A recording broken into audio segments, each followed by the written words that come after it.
സദസായി കല്യാഭിലാഷ സംദായിനിയായി സിദ്ധിയായി മൂലപ്രകൃതിയായി വർത്തിക്കും. Sisters, ഈ അടുപ്പിൽ പാലുകാച്ചൻ തീരുമാനിച്ചോ? നന്നായി, ഞാൻ ഫയർ എഞ്ചിൻ വിളിച്ചിട്ട് വരാം.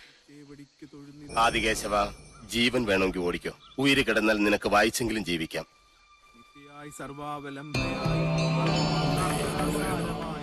തുളസി, അന്നപതിയായ അഗ്നിയെയും മഹാലക്ഷ്മിയെയും മനസ്സിൽ ധ്യാനിച്ച് നെല്ലൂർ മനയിലെ അഗ്നിശാലയെ ഞാൻ വീണ്ടും ഉണർത്താൻ പോകുന്നു. അത് നിന്റെ കൈകൊണ്ട് തന്നെ വേണം. പേടിയുണ്ടോ? കുട്ടേട്ടാ, വേണ്ട. ഈ അടുപ്പിൽ നല്ല തീ പിടിച്ചിട്ടുണ്ട് അച്ഛൻ. നിന്റെ അച്ഛനെ കൊന്ന സാവിത്രിയുടെ പട്ടടയ്ക്കാണ് നീ തീ കൊളുത്താൻ പോകുന്നത്. പറഞ്ഞതനുസരിക്ക്.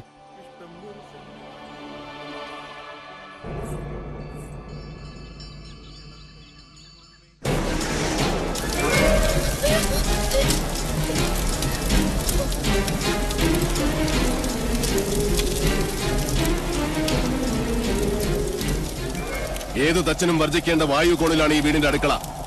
അനന്ത, ആഞ്ഞു വീശുന്ന കിഴക്കൻ കാറ്റിന്റെ ഗതി തടയി.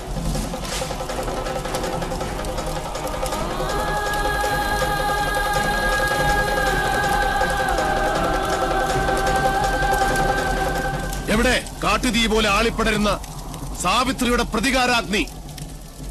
എവിടെ ഹരിനാരായണനെ കൊന്ന ശവദാഹികളായ തീനാമ്പുകൾ?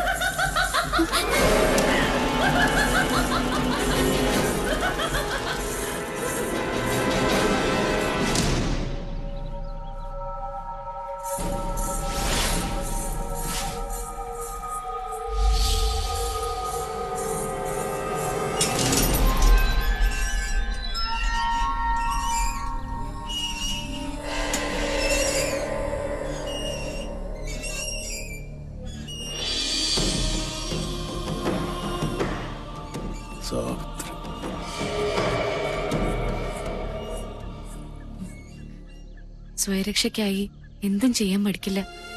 അച്ഛനോ മക്കളോ, അതോ കീഴടങ്ങാൻ മടിക്കുന്ന ഈ ദുഷ്ടരാക്ഷസി? ആരായാലും ഈ പിത്തലാട്ടങ്ങൾ കണ്ട് ഭയപ്പെടുന്നവനല്ല മാധവൻ. അതെ, എല്ലാരും വരിക. അടുപ്പിൽ പാല് തളിച്ചു തൂവി. പൂർവികരുടെ കാലത്ത് നടക്കാതെ പോയ ഗൃഹപ്രവേശം ഇപ്പോഴാണ് നടന്നത്. ഇപ്പൊ ഇതൊരു വീടായി. അതെ, ഇതൊരു ലക്ഷണമൊത്ത മനുഷ്യാലയമാകാൻ പോകും. നിനക്ക് ഞാൻ തന്ന വാക്ക് പാലിക്കാൻ കുട്ടേട്ടൻ ഒരു അല്പദൂരം കൂടെ സഞ്ചരിച്ചാൽ മതി. പ്രാർത്ഥിക്കുന്നേ, സാവിത്രിയുടെ അന്ത്യം കാണാൻ കാത്തിരിക്കുന്ന നിന്റെ പൂർവികരുടെ ആശീർവാദത്തിനായി.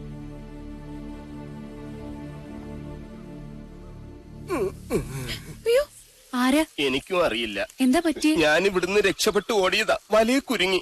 8 കാലയുടെ അല്ല, ഇതേതോ 10-28 കാലയുടെ ആണെന്ന് തോന്നുന്നു. നമസ്കാരം. എന്നെ മനസ്സിലാവുന്നില്ലേ? ഭാഗ്യം, യക്ഷിക്കും മനസ്സിലാകാതിരുന്ന മതിയായിരുന്നു. ഇനി ഈ വല മാറ്റണ്ട.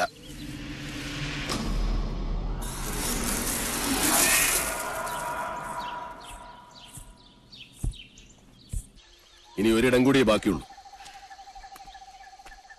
ആ കൊലയാളി വാവലുകൾ പാറിപ്പറക്കുന്ന ആ മുറി.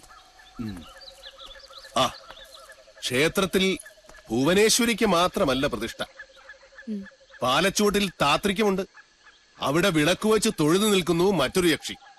ആരാ? നിന്റെ അടുത്തി തുളസിയുടെ അകത്തുണ്ട്. അവള് മച്ചില് വിളക്ക് വെക്കാൻ ഒരുങ്ങ. എന്ത് വിട്ടിത്താ നീ കാണിച്ചത്? അവളെ ഒറ്റയ്ക്ക് മച്ചിലേക്ക് അയച്ചിട്ട് നീ ഇവിടെ വന്ന് നിൽക്ക.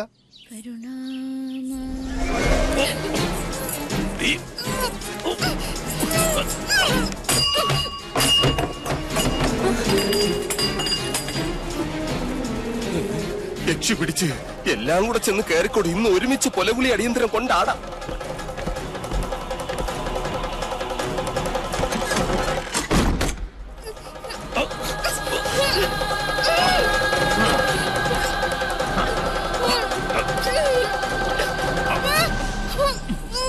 ഇത് ഞാൻ തന്നെ അളിയാ, മണിയങ്കോട്ട് ജയൻ.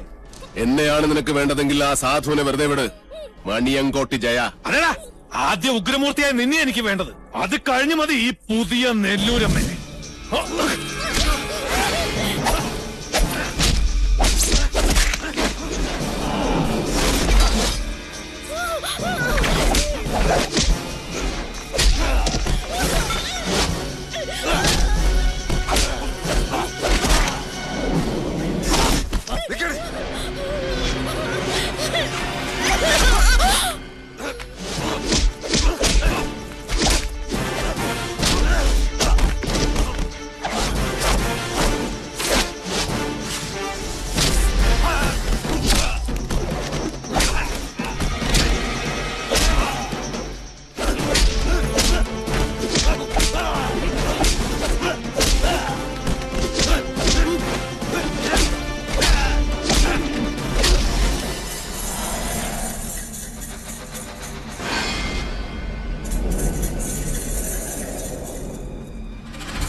ചാകുന്നത് വരെ നിന്നെ ഞാൻ കൊല്ലും. ഞാനൊന്ന് പറയട്ടെ. ആണായിട്ട് പറയടാ. എന്റെ കുഞ്ഞുണ്ണിയെ ഈ നീർക്കുഴിയിലിട്ട് കൊന്നത് നീയല്ലേ? ജന്മം പിഴച്ച ദുഷ്ടനും മന്ത്രമില്ലാത്ത ദുർദേവതയും നശിക്കും. ഭൂമിയിൽ നശിക്കണം.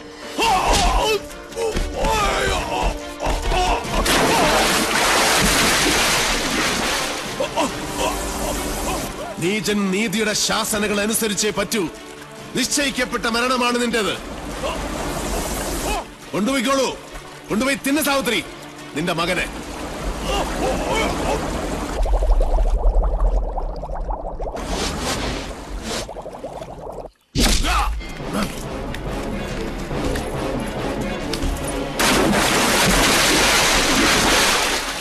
നീ പോ മാധവ.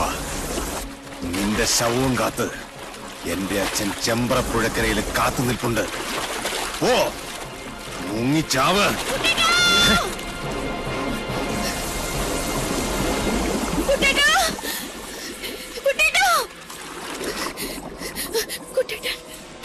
കുട്ടേട്ടനോ?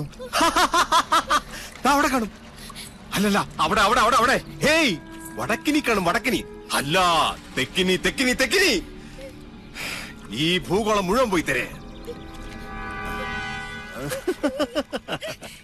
നെല്ലൂർ മനക്കലെ ഇല്ലത്തമ്മേ, തൃശൂലമേന്തിയ നിന്റെ കുട്ടേട്ടൻ മരിക്കാതിരിക്കണമായിരുന്നെങ്കിൽ അവൻ എന്റെ മുന്നിൽ വരാതിരിക്കണമായിരുന്നു. നാളെ രാവിലെ പുഴയിലിറങ്ങി തപ്പിയാ മതി. അപ്പോഴേ പൊങ്ങൂ ചത്ത ചണ്ടികൾ.